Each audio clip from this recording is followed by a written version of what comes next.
मुझे वैद्य हार्डीकर जी की बात समझ में आई कि सब लोग अपनी चिकित्सा करने लगे हैं तो रास्ता खुलता है सभी के स्वस्थ होने का। तो मैंने एक दिन हार्डीकर जी को पूछा कि क्या यह संभव है कि हर आदमी अपनी चिकित्सा खुद कर ले, तो डॉक्टर की क्या जरूरत है? तो उन्होंने कहा है कि डॉक्टर क्या करता है, डॉक्टर क्या करता है, आपसे कुछ बातें पूछेगा, आपको भूख लगती है कि नहीं, प्यास लगती है कि नहीं, नींद आती है कि नहीं, खाना अच्छा लग रहा है कि नहीं, वगैरह वगैरह, और ये सब आप उसको बताएंगे। ये सब बताने के बाद वो अपना कंक्लूजन आपको बताएगा कि आपको फलाना रोग हुआ है या आपको ऐसी तकलीफ हुई है। मतलब क्या है, डॉक्टर ने जो कुछ बताया आपके कहने पर, वो कोई भगवान तो नहीं है, ऐसा डॉक्टर तो कहीं नहीं है कि जो आप कुछ भी ना कहो और बता दे कि आपको ऐसा है। शायद 250-300 साल पहले रहे होंगे ऐसे कुछ चिकित्सक जो नाड़ी देखते ही बात करते थे कि आपने 10 दिन पहले ये खाया। हार्डीकर जी ने मुझे बताया कि ऐसे वैद्य रहे हैं इस देश में जो 1 मिनट आपकी नाड़ी पकड़ लें तो बता देंगे कि कल क्या खाया, 2 दिन पहले क्या खाया, 4 दिन पहले क्या खाया, 10 दिन पहले क्या खाया। अब ऐसे लोगों की कमी बहुत है इस देश में, संख्या भी कम है। तो हार्डीकर जी ने मुझे कहा कि आप जो बताते हैं डॉक्टर उस पर से अपना तय करता है, लेकिन उसमें भी वो पक्का नहीं होता। एलोपैथी चिकित्सा में तो सिद्धांत ही है trial and error, trial and error, trial and error, माने कोशिश करो और गलतियां करो, कोशिश करो और गलतियां करो, कोशिश करो, माने तीर चलाओ, लगे तो ठीक, नहीं तो तुक्का। यह बात हार्डीकर जी के मुंह से सुनी तो मुझे लगा कि वो आयुर्वेद चिकित्सक हैं, शायद इसलिए ऐसा बोलते होंगे। फिर मैंने यह बात कंफर्म करने के लिए एलोपैथी के कई बड़े डॉक्टरों से बात की, बहुत बड़े बड़े डॉक्टरों से बात की, दिल्ली में, मुंबई में। वो कहते हैं कि देखो बात तो सही है लेकिन हम इसको जाहिर में नहीं कह सकते, माने आप जैसे लोगों के सामने नहीं कह सकते कि हम सब ट्रायल एंड एरर पे काम करते हैं, हम सब तीर चलाते हैं, लग जाए तो ठीक है, नहीं तो तुक्का है।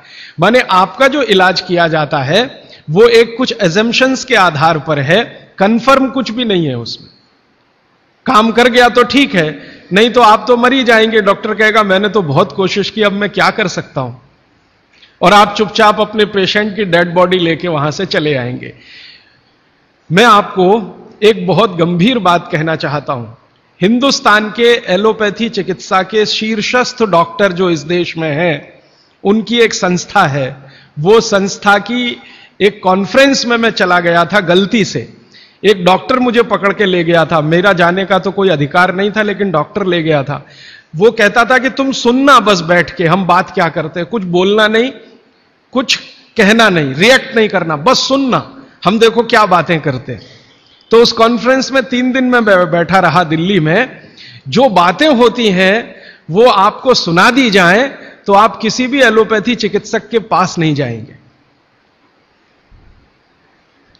वो बिल्कुल इस तरह से बातें करते हैं जैसे कोई कसाई बकरे को काटने से पहले बात करता है। ऐसी स्थिति इस देश में आ गई है।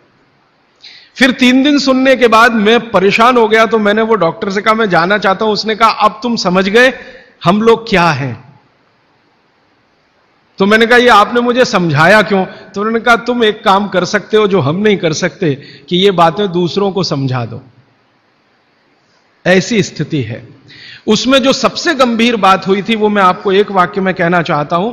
वो ये कहते थे सभी डॉक्टर एक दूसरे से सहमत होते हुए कि 250 वर्षों में एलोपैथी चिकित्सा ने एक ही काम किया है, दर्द से लड़ने का, बस, इसके अलावा कुछ नहीं। 250 वर्षों में एलोपैथी चिकित्सा ने एक ही रिसर्च किया है, एक ही काम किया है, एक ही शोध किया है, वो दर्द से लड़ने का, इसके आगे कुछ नहीं है। और ये बात मैं बहुत घंटों घंटों सोचता रहा, तब जाकर मुझे मन में प्रेरणा हुई कि मुझे तो भारत के लोगों को कुछ और बताने की जरूरत है। तब मैंने हार्डीकर जी को पूछा कि अब मेरे समझ में आया, आप बताइए क्या करना चाहिए। तो उनका देखो, आयुर्वेद एक ऐसी चिकित्सा पद्धति है जिसमें महान महान लोगों ने, चरक ऋषि, सुश्रुत ऋषि, बागवट ऋषि, निघंटु ऋषि, पाराशर ऋषि, ये सब महान महान लोगों ने एक बात कॉमन कही है, और वो ये कही है कि जो व्यक्ति मरीज होता है वो सबसे अच्छा डॉक्टर हो सकता है। इसको आप गंभीरता से मनन करते रहिए।